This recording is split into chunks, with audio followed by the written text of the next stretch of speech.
Thank you, Mr Speaker. My question is to the Minister for Trade and Investment.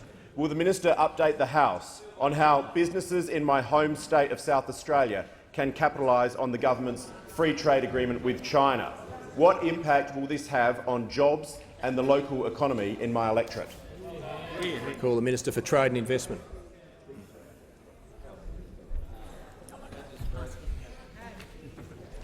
Thank you, Mr Speaker.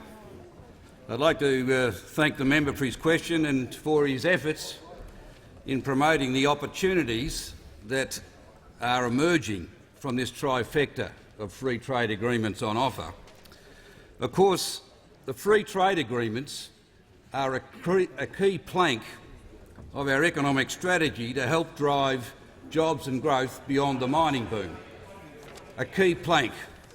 Already we're seeing some quite extraordinary business opportunities and partnerships that are emerging between Australia and Chinese companies in anticipation of the China deal entering into force in 2 or 3 months' time.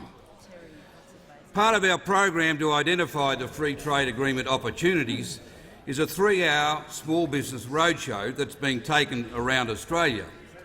The member for Boothby has hosted one such seminar in his electorate, as did our fellow South Australian colleague, the member for Hindmarsh, last week.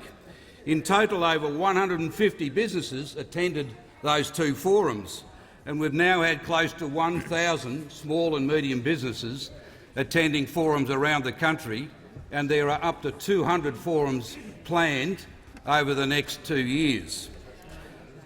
Brian Laurie from Sky Seafoods in Adelaide was at one of those seminars.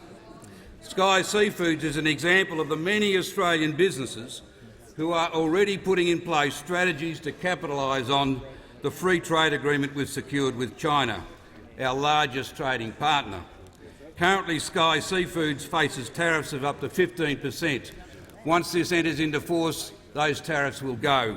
The opportunities are enormous, and already there are delegations coming to Mr Laurie's operation, and he said CHAFTA has opened up doors in China to expand our business with existing clients, such as the big restaurant chains, and offer new products which we think we'll welcome with open arms. Chalk Hill Wines in South Australia is another example of Australian business already looking to the future beyond CHAFTA. Winery manager Stuart Mosman, who has also attended a seminar, described the agreement as a huge boost to their opportunities.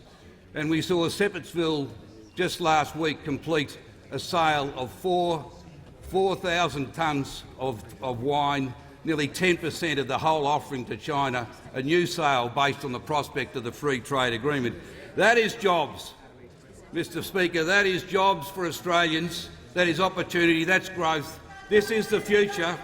And these free trade agreements will lead to tens of thousands of new jobs, unlike what we're hearing from the other side, and it warrants the full support of this parliament.